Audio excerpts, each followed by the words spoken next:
Hello students, banking and ഇൻഷുറൻസിൻ്റെ മറ്റൊരു ക്ലാസ്സിലേക്ക് സ്വാഗതം. നമ്മൾ കഴിഞ്ഞ ക്ലാസ്സിൽ നെഗോഷ്യബിൾ ഇൻസ്ട്രുമെൻ്റ് ആയിട്ടുള്ള പ്രോമിസറി നോട്ടും അതേപോലെ ബിൽ ഓഫ് എക്സ്ചേഞ്ചിനെ കുറിച്ചിട്ടും ചെക്കിനെ കുറിച്ചിട്ടുമാണ് ഡിസ്കസ് ചെയ്തിട്ടുണ്ടായിരുന്നത്. ചെക്ക് എന്താണെന്നുള്ളതും അതേപോലെ ചെക്കിൻ്റെ പാർട്ടീസ് ഓഫ് ചെക്കും എസെൻഷ്യൽ ഫീച്ചേഴ്സ് ഓഫ് ചെക്കും നമ്മൾ കഴിഞ്ഞ ക്ലാസ്സിൽ ലാസ്റ്റ് ഡിസ്കസ് ചെയ്തു. ഇനി നമുക്ക് ഡിസ്കസ് ചെയ്യാനുള്ളത് ബിൽ ഓഫ് എക്സ്ചേഞ്ചും ചെക്കും തമ്മിലുള്ള ഡിഫറൻസ് ആണ്. അപ്പോൾ ചെക്ക് എന്താണെന്നുള്ളത് മനസ്സിലാക്കി വയ്ക്കാം. നെഗോഷ്യബിൾ ഇൻസ്ട്രുമെൻറ്റ് ആക്ട് 1881 സെക്ഷൻ 6 ചെക്കിനെ കുറിച്ച് പറയുന്നത്. അതായത് ചെക്ക് എന്ന് പറഞ്ഞു കഴിഞ്ഞാൽ നമുക്ക് മണി വിഡ്രോ ചെയ്യാൻ വേണ്ടിയിട്ട് യൂസ് ചെയ്യുന്ന ഒരു പേപ്പർ സ്ലിപ്പാണ് ചെക്ക് എന്ന് പറയുന്നത്. ഓക്കെ, അപ്പോൾ ഈ ചെക്കും ബിൽ ഓഫ് എക്സ്ചേഞ്ചും തമ്മിലുള്ള ഡിഫറൻസാണ് നമ്മൾ ഇനി നോക്കുന്നത്. അപ്പോൾ ബിൽ ഓഫ് എക്സ്ചേഞ്ചിൽ ഫസ്റ്റ് പറയുന്നു, a bill is need not be on a printed form. അതായത് ബിൽ ഓഫ് എക്സ്ചേഞ്ചിൽ പ്രിൻറ്റഡ് ഫോമിൽ ആവണം എന്നില്ല. ഓക്കെ, ആവശ്യമില്ല. പക്ഷേ ചെക്ക് എന്തായിരിക്കും ഒരു പ്രിൻറ്റഡ് ഫോമിലുള്ളതാണ്. നിങ്ങൾ ചെക്ക് ലീഫ് കണ്ടിട്ടുണ്ടാവുമല്ലോ. നമുക്ക് ബാങ്ക് അക്കൗണ്ട് കിട്ടുമ്പോൾ ചെക്ക് ലീഫ് നമുക്ക് കിട്ടും അപ്ലൈ ചെയ്ത് കഴിഞ്ഞാൽ. അപ്പോൾ അതിൽ 10-20 ലീഫുകളുണ്ടാവും, അല്ലെങ്കിൽ ഒരു നമ്പർ ഓഫ് ലീഫുകളുണ്ടാവും. അപ്പോൾ അതൊരു പ്രിൻറ്റഡ് ഫോമിലാണ് നമുക്കത് ഓൾറെഡി അവൈലബിൾ ആവുന്നത്, അല്ലേ? അതാണ് ഒന്നാമത്തെ ഡിഫറൻസിൽ പറയുന്നത്. രണ്ടാമത് പറയുന്നത്, a bill cannot B crossed. Bill ഒരിക്കലും നമുക്ക് എന്ത് ചെയ്യാൻ പറ്റില്ല, ക്രോസ് ചെയ്യാൻ പറ്റില്ല. അപ്പോൾ എന്താണ് ക്രോസ് എന്നുള്ളത് നമുക്കറിയാം, അല്ലേ? ചെക്ക് എന്ത് ചെയ്യാൻ പറ്റും, ക്രോസ് ചെയ്യാൻ പറ്റും. അതായത് ചെക്കിൻ്റെ മേലെ ഒരു കോർണറിലായിട്ട് നമുക്ക് 2 ലൈനായിട്ട് ക്രോസ് ചെയ്ത് കഴിഞ്ഞാൽ ഏത് വ്യക്തിക്കാണോ നമ്മൾ ആ ചെക്ക് കൈമാറുന്നത് ആ വ്യക്തിയുടെ അക്കൗണ്ടിലേക്കാണ് എന്ത് ചെയ്യുക, ക്യാഷ് പോവുക. ഓക്കെ, അതാണ് ഈ ക്രോസിൻ്റെ പ്രത്യേകത. നോർമലി നമ്മൾ ചെക്ക് ഒരാളുടെ കൈ കൊടുത്തു കഴിഞ്ഞാൽ ആ വ്യക്തിക്ക് എന്ത് ചെയ്യാം, ആ ചെക്ക് ബാങ്കിൽ കൊണ്ടുപോയി കൊടുത്ത് ക്യാഷായി കയ്യിൽ വാങ്ങാം, അല്ലേ? ഓക്കെ, അപ്പോൾ ചെക്ക് എവിടെയെങ്കിലും മിസ്സായി കഴിഞ്ഞാൽ ആർക്കും വേണമെങ്കിലും ആ ചെക്ക് ക്യാഷായി വാങ്ങാനുള്ളൊരു സെക്യൂരിറ്റി ഇല്ലാത്തൊരു പ്രശ്നമുണ്ട്. അപ്പോൾ അത് ഒഴിവാക്കാൻ വേണ്ടിയിട്ടാണ് ഈ ചെക്കുമ്പോൾ ക്രോസ് ചെയ്യുന്നത്. അതായത് ആ പർട്ടിക്കുലർ വ്യക്തിയുടെ ബാങ്ക് അക്കൗണ്ടിലേക്കാണ് ആ ചെക്ക് ബാങ്ക് കൊണ്ടുപോയി കൊടുത്താൽ എന്ത് ചെയ്യുക, ക്യാഷ് പോവുക. ഓക്കെ, അപ്പോൾ അങ്ങനെ നമുക്ക് ചെക്ക് ക്രോസ് ചെയ്യാൻ പറ്റും. പക്ഷേ ബിൽ ഓഫ് എക്സ്ചേഞ്ച് നമുക്ക് അങ്ങനെ ക്രോസ് ചെയ്യാൻ പറ്റില്ല. ഓക്കെ, പിന്നെ പറയുന്നത് bill of exchange grace days are allowed. അതായത് നമുക്കൊരു ലിമിറ്റ് ഉണ്ടായിരിക്കും. ഇന്ന ഡേറ്റ് കഴിഞ്ഞാൽ ക്യാഷ് കടത്തിന് കൊടുത്ത സാധനത്തിന് നമ്മൾ ക്യാഷ് വാങ്ങുകയാണല്ലോ. അപ്പോൾ അവിടെ ഒരു പീരീഡ് ഡേറ്റ് കൊടുത്തു കഴിഞ്ഞാലും അതിന് എക്സ്ട്രാ ഒരു 2-3 ദിവസം കൂടി അവർക്ക് എക്സ്റ്റെൻഡ് ചെയ്ത് കൊടുക്കും. എന്നാൽ ചെക്കിന് അങ്ങനെ ഒരു എക്സ്ട്രാ ഗ്രേസ് ഡേ അലൗ ചെയ്യുന്നില്ല. അതായത് സാധാരണ ചെക്ക് കൊടുത്തു കഴിഞ്ഞാൽ 3 മാസമായിരിക്കും ആ ചെക്കിൻ്റെ ഏത് ഡേറ്റിനാണോ കൊടുത്തിട്ടുള്ളത് ആ ഡേറ്റ് മുതൽ 3 മാസമാണ് ആ ചെക്കിന് കാലാവധി ഉണ്ടാവുക, ക്യാഷായി മാറ്റാനുള്ളത്. ആ പർട്ടിക്കുലർ ഡേറ്റ് കഴിഞ്ഞ് കഴിഞ്ഞാൽ പിന്നെ നമ്മൾ ആ ചെക്കായിട്ട് പോയിട്ട് കാര്യമില്ല, അതെന്താവും, അത് റിട്ടേൺ ചെയ്യും. ഓക്കെ, അപ്പോൾ അങ്ങനെ ബിൽ ഓഫ് എക്സ്ചേഞ്ചിൽ ഗ്രേസ് ഡേയ്സ് അലൗഡ് ആണ്, ചെക്കിന് ഗ്രേസ് ഡേയ്സ് അലൗഡ് അല്ല. പിന്നെ പറയുന്നത്, a bill is payable on demand or after date. അതായത് ഡിമാൻഡ് ചെയ്യുമ്പോഴോ ഡേറ്റ് കഴിഞ്ഞിട്ടോ ആണ് ബില്ല് കൊടുക്കുക. എന്നാൽ ചെക്ക് എന്ന് പറഞ്ഞു കഴിഞ്ഞാൽ ഡിമാൻഡിനനുസരിച്ചിട്ടാണ്. അടുത്തത് acceptance is essential. Bill of എക്സ്ചേഞ്ചിൽ അക്സെപ്റ്റൻസ് നിർബന്ധമാണ്. ആരാണോ ട്രേഡ് നടത്തുന്നത് അവിടെ അവരുടെ അക്സെപ്റ്റൻസ് നിർബന്ധമാണ്. ചെക്കിന് അങ്ങനെ ഒരു അക്സെപ്റ്റൻസിൻ്റെ ആവശ്യമില്ല. പിന്നെ a bill cannot be countermanded, a cheque may be countermanded. അതായത് ബില്ലെന്ന് പറയുന്നത് ഒരു കൗണ്ടറിൽ പോയിട്ട് നമ്മൾ ക്യാഷാക്കി മാറ്റുന്നതല്ല. ഒരു വ്യക്തി സാധനം ട്രേഡ് നടത്തുമ്പോൾ കടത്തിനായി കൊടുക്കുന്നതിന് നമ്മളൊരു ബില്ല് കൊടുക്കുകയാണ് ചെയ്യുന്നത്, അല്ലേ? അപ്പോൾ അതൊരു കൗണ്ടർ മാൻഡഡ് അല്ല. ചെക്ക് എന്ന് പറയുന്നത് ഒരു കൗണ്ടർ, ബാങ്കിലൊരു കൗണ്ടറിൽ പോയിട്ട് നമ്മൾ ക്യാഷായിട്ട് മാറ്റുന്നതാണ്. അതാണ് ഈ കൗണ്ടർ മാൻഡഡ് എന്ന് പറയുന്നത്.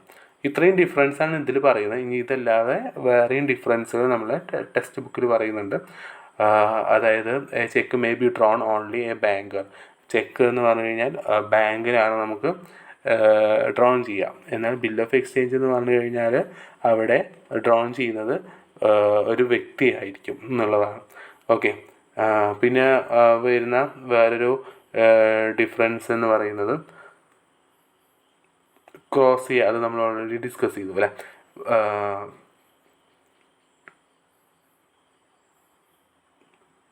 ചെക്ക് ഇവിടെ പറയുന്നുണ്ട്, ചെക്ക് എന്ന് പറയുന്നത് നമുക്ക് ക്യാഷായിട്ട് കൊടുക്കാൻ ഒരാൾക്ക് ട്രാൻസ്ഫർ ചെയ്യാൻ വേണ്ടിയിട്ട് യൂസ് ചെയ്യുന്നതാണ്. എന്നാൽ ബില്ലെന്ന് പറയുന്നത് ഫിനാൻസ് ട്രേഡിങ്, അതായത് ട്രേഡ് നടത്തുമ്പോൾ കടത്തിന് വാങ്ങിയിട്ട് ഒരു ഫിക്സഡ് ഡേറ്റിനുള്ളിൽ തരാമെന്ന് പറഞ്ഞിട്ടുള്ള ഒരു ഫിനാൻസ് ട്രേഡിങ്ങിന് വേണ്ടിയിട്ടാണ് എന്ത് യൂസ് ചെയ്യുന്നത്, ബിൽ ഓഫ് എക്സ്ചേഞ്ച് യൂസ് ചെയ്യുന്നത്. ഓക്കെ, അപ്പോൾ കുറച്ച് ഡിഫറൻസുകളും മനസ്സിലാക്കി വയ്ക്കാം. അടുത്തതായിട്ട് ടൈപ്സ് ഓഫ് ചെക്കാണ് ഡിസ്കസ് ചെയ്യാൻ പോകുന്നത്. അതിൽ ബെയറർ ചെക്കാണ്. ബെയറർ ചെക്ക് എന്ന് പറഞ്ഞു കഴിഞ്ഞാൽ ആൾവേസ് പേ ടു ബെയർ. അതായത് ബെയർ ചെക്ക് എന്ന് പറഞ്ഞു കഴിഞ്ഞാൽ ഈ ചെക്കിൽ ആർക്കാണോ നമ്മൾ ക്യാഷായിട്ട് വിഡ്രോ ചെയ്യാൻ കൊടുക്കുന്നത്, അതായത് നമ്മളിപ്പോൾ ആർക്കാണോ ആ ചെക്ക് കൈമാറുന്നത് ആ വ്യക്തിയുടെ പേര് അവിടെ എന്ത് ചെയ്യില്ല, മെൻഷൻ ചെയ്യില്ല. ഓക്കെ, അതായത് പേയുടെ പേരൊന്നും എന്ത് ചെയ്യില്ല, ചെക്കിൽ മെൻഷൻ ചെയ്യില്ല. ബെയർ ചെക്ക് എന്ന് പറഞ്ഞു കഴിഞ്ഞാൽ കൗണ്ടറിൽ ആ ചെക്കുമായി ആര് ചെല്ലുന്നോ അയാൾക്ക് എന്ത് ചെയ്യും, ആ ചെക്കിന് എഴുതിയിട്ടുള്ള ക്യാഷ് കൊടുക്കും. ഓക്കെ, അത്തരത്തിലുള്ള ചെക്കാണ് ബെയർ ചെക്ക് എന്ന് പറയും. അതായത് സെക്യൂരിറ്റി വളരെ കുറവായിട്ടുള്ള ചെക്കാണ്. കാരണം എന്താണെന്ന് വെച്ച് കഴിഞ്ഞാൽ ഇപ്പം നമുക്കൊരാൾ ചെക്ക് തന്നു, നമ്മളെ കയ്യിൽ നിന്ന് അത് നഷ്ടപ്പെട്ടു, അത് വേറെ ആരെങ്കിലും കൈ കിട്ടിക്കഴിഞ്ഞാൽ ആ വ്യക്തിക്ക് എന്ത് ചെയ്യാം, ബാങ്കിൽ പോയിട്ട് അത് ക്യാഷായി മാറിയിട്ട് അയാളുടെ കയ്യിൽ അയാൾക്ക് ഉപയോഗിക്കാം. കാരണം അവിടെ ആർക്കാണിത് കൊടുക്കുന്നത് എന്നുള്ളത് മെൻഷൻ ചെയ്യുന്നില്ല, പേയുടെ പേര് അവിടെ മെൻഷൻ ചെയ്യില്ല. ഓക്കെ, അപ്പോൾ കൗണ്ടറിൽ ആ ചെക്കായിട്ട് ചെന്ന് കഴിഞ്ഞാൽ അവരെന്ത് ചെയ്യും, അതിന് ക്യാഷ് കൊടുക്കും. അത്തരത്തിലുള്ള ചെക്കാണ് എന്ത്, ബെയറർ ചെക്ക് എന്ന് പറയുന്നത്. ഓക്കെ, അത് മനസ്സിലാക്കി വയ്ക്കാം. ഓർഡർ ചെക്ക് എന്ന് പറഞ്ഞു കഴിഞ്ഞാൽ നേരത്തെ പറഞ്ഞതിൻ്റെ നേരെ ഓപ്പോസിറ്റാണ്. ഇവിടെ ചെക്കിൽ വളരെ വ്യക്തമായിട്ട് ആർക്കാണ് ഈ ചെക്ക് കൊടുക്കുന്നത് എന്നുള്ള ആ വ്യക്തിയുടെ പേര് അവിടെ മെൻഷൻ ചെയ്തിരിക്കും. അപ്പോൾ എന്താണ് അവിടെ, ആ വ്യക്തി തന്നെ എന്ത് ചെയ്യണം, കൗണ്ടറിൽ പോയി വാങ്ങണം. ബെയർ ചെക്കിൻ്റെ വേറൊരു ബെനിഫിറ്റ് എന്താണെന്ന് വെച്ച് കഴിഞ്ഞാൽ ഇപ്പോൾ ഒരു വ്യക്തിക്ക് ക്യാഷ് കൊടുക്കാനുണ്ട്, ആ വ്യക്തിക്ക് എന്തെങ്കിലും തിരക്ക് കാരണം ചെക്ക് വാങ്ങാൻ വരാനോ സമയമില്ല, അത് ബാങ്കിൽ കൊണ്ട് ട്രാൻസ്ഫർ ചെയ്യാൻ സമയമില്ലെങ്കിൽ അയാൾ അറിയുന്ന ആരെങ്കിലും ഒരാളെ കൊണ്ട് എന്ത് ചെയ്യാം, ആ ചെക്ക് വാങ്ങിച്ച് ക്യാഷ് ആക്കിയിട്ട് അയാൾക്ക് മേടിക്കാം അല്ലേ. ഇവിടെ ഓർഡർ ചെക്ക് എന്ന് പറഞ്ഞാൽ പറയുന്ന വ്യക്തി പേയുടെ പേര് അവിടെ പ്രത്യേകമായ ആ പേഴ്സൻ്റെ പേര് മെൻഷൻ ചെയ്തിരിക്കണം. അയാൾക്കാണ് എന്ത് ചെയ്യാൻ പറ്റുള്ളൂ, ആ ഓർഡർ ഇന്ന ആൾക്ക് കൊടുക്കണമെന്ന് പറഞ്ഞുള്ള ഒരു ഓർഡർ പോലെയാണ്. അത് മനസ്സിലാക്കി വയ്ക്കാം. അടുത്ത MICR ചെക്കാണ്, അതായത് magnetic ink character recognition cheque. അതായത് ഇന്നോവേറ്റീവായിട്ട് വന്നിട്ടുള്ളതാണ് RBIയിലൊക്കെ. അതായത് ഒരു ചെക്ക് ക്ലിയറിങ്ങിന് വേണ്ടി യൂസ് ചെയ്യുന്ന പ്രോസസ്സാണിത് MICR എന്ന് പറയുന്നത്. അതായത് ചെക്കിൻ്റെ മേലെ ഒരു 9 ആയിട്ട് അടങ്ങിയിട്ടുള്ള ഡിജിറ്റ്സ് നമ്പറുകളുണ്ടാവും. അത് എന്ത് ചെയ്യും, മാഗ്നറ്റിക് ഇങ്ക് ക്യാരക്ടർ റെക്കഗ്നൈസ് ചെയ്തിട്ട് എന്ത് ചെയ്യും, അതൊരു ചെക്ക് ക്ലിയറിങ് നടത്തുകയാണ് ചെയ്യുന്നത്. അതായത് ബാങ്ക് ഇഷ്യൂ ചെയ്യാണ് ഒരു MICR ഫോർമാറ്റിൽ നമ്മൾ ഒരു ക്വാളിറ്റി, അതായത് പ്രിൻറ്റിങ് ആയിട്ടുള്ള സ്പെഷ്യൽ ക്വാളിറ്റിയിലുള്ള ഒരു, അതായത് ഈ മെഷീൻസിന് റീഡ് ചെയ്യാൻ പറ്റുന്ന രീതിയിലുള്ള ചെക്കാണ് എന്ത്, MICR ചെക്ക് എന്ന് പറയുന്നത്. അടുത്ത് ട്രങ്കേറ്റഡ് ചെക്കാണ്.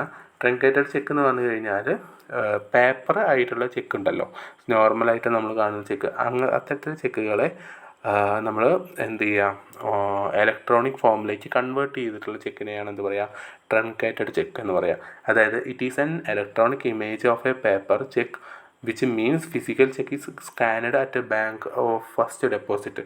അതായത് നമ്മൾ നോർമൽ ചെക്ക് സ്കാൻ ചെയ്ത് ഇലക്ട്രോണിക് ഫോർമാറ്റിലേക്ക് മാറ്റിയിട്ടുള്ള ചെക്കിനെയാണ് ട്രങ്കേറ്റഡ് ചെക്ക് എന്ന് പറയും. അടുത്തത് ഇലക്ട്രോണിക് ചെക്കാണ്. അതായത് ഓൺലൈനിലൂടെ നമ്മൾ, അതായത് ഇലക്ട്രോണിക് വേർഷൻ ആയിട്ടുള്ള ചെക്ക്, പേപ്പർ ചെക്ക് പോലെ തന്നെ ഇലക്ട്രോണിക് വേർഷൻ. ഇലക്ട്രോണിക് ചെക്കിൻ്റെ പ്രാധാന്യം എന്താ വെച്ച് കഴിഞ്ഞാൽ, ഇപ്പോൾ എബ്രോഡിലുള്ള ഒരു വ്യക്തിക്ക് നമുക്ക് ക്യാഷ് കൈമാറണം ചെക്ക് വഴിയാണെന്നുണ്ടെങ്കിൽ നമുക്ക് ഫിസിക്കലായിട്ട് ചെക്ക് എഴുതി നമുക്ക് കൊടുക്കാൻ കഴിയില്ല. അവർക്ക് അങ്ങനെ എന്ത് ചെയ്യാം, ഇലക്ട്രോണിക് ചെക്കുകളായിട്ട് കൈമാറാം. ഡിജിറ്റൽ സിഗ്നേച്ചറോട് കൂടിയിട്ടുള്ള മെയിലായിട്ടോ അങ്ങനെയൊക്കെ നമുക്ക് എന്ത് ചെയ്യാം, ട്രാൻസ്ഫർ ചെയ്യാൻ പറ്റും. അതാണ് ഈ ഇലക്ട്രോണിക് ചെക്കിൻ്റെ പ്രത്യേകത. ഓക്കെ, അടുത്തത് പറയുന്നത് ക്രോസിംഗ് ഓഫ് ചെക്ക് എന്ന് പറയുന്ന ടോപ്പിക്കാണ്. നമ്മൾ ടൈപ്സ് ഓഫ് ചെക്ക് കഴിഞ്ഞു, ഇനി crossing of check. Crossing of check എന്ന് പറഞ്ഞു കഴിഞ്ഞാൽ മനസ്സിലാക്കാം, ഒരു ചെക്കിൻ്റെ കോർണറിൽ, മേലെ കോർണറിൽ നമ്മൾ ക്രോസ് ആയിട്ട് ലൈനായിട്ട് വരയ്ക്കും. ഓക്കെ, അങ്ങനെ ലൈനായിട്ട് വരച്ച് നൽകുന്ന, പാരലൽ ലൈനായിട്ട് വരച്ച് നൽകുന്ന ചെക്കിനെയാണ് ക്രോസിംഗ് ഓഫ് ചെക്ക് എന്ന് പറയാം. അത്തരം ചെക്കിൻ്റെ പ്രത്യേകത എന്താണെന്ന് വെച്ച് കഴിഞ്ഞാൽ, ആ ക്രോസ് ചെയ്ത് കഴിഞ്ഞാൽ അത് ആർക്കാണോ നമ്മൾ കൈമാറുന്നത് ആ വ്യക്തിയുടെ ബാങ്ക് അക്കൗണ്ടിലേക്കാണ് ആ ചെക്ക് ബാങ്ക് കൊണ്ടുപോയി കൊടുത്താൽ ക്യാഷ് പോവുക. ഓക്കെ, അതായത് ആ വ്യക്തിക്ക് കൗണ്ടറിൽ നിന്ന് ഡയറക്റ്റായിട്ട് എന്ത് ചെയ്യില്ല, ക്യാഷ് കിട്ടുകയില്ല. ഓക്കെ, അതാണ് ഇതിൻ്റെ പ്രത്യേകത. അയാളുടെ ബാങ്കിലേക്കാണ് ക്യാഷ് പോവുക. Crossing of cheque means drawing across the face of the cheque two parallel transverse line with or without words. അതായത് ആ 2 ലൈൻ വരച്ചാൽ 2 ലൈനിൻ്റെ ഉള്ളിൽ നമുക്ക് വേണമെങ്കിൽ എന്ത് ചെയ്യാം, എന്തെങ്കിലും എഴുതാം, കമ്പനിന്നോ അങ്ങനെ മെൻഷൻ ചെയ്യണമെങ്കിൽ മെൻഷൻ ചെയ്യാം, അല്ലെങ്കിൽ വെറുതെ ലൈൻ വരയ്ക്കാം. ഇനി ലൈൻ ഇല്ലാതെ നമുക്ക് ക്രോസ് ആയിട്ട് വേർഡ്സ് എഴുതിയാലും അത് ക്രോസിംഗ് ഓഫ് ചെക്കായിട്ട് പരിഗണിക്കുന്നതാണെന്നുള്ളതാണ് പറയുന്നത്. ഓക്കെ, ഇനി ഇതിൽ നമുക്ക് അടുത്തായി ഡിസ്കസ് ചെയ്യാനുള്ള general crossing, special crossing, not negotiable crossing, account payee crossing, double crossing ഒക്കെയാണ്. അത് നമുക്ക് അടുത്ത ദിവസം ഡിസ്കസ് ചെയ്യാം. ഓക്കെ, അപ്പോൾ നിങ്ങൾക്ക് ഇതുവരെ പറഞ്ഞ കാര്യങ്ങൾ മനസ്സിലായി എന്ന് വിചാരിക്കുന്നു. എന്തെങ്കിലും ഡൗട്ട് ഉണ്ടെങ്കിൽ മെസ്സേജ് അയക്കും.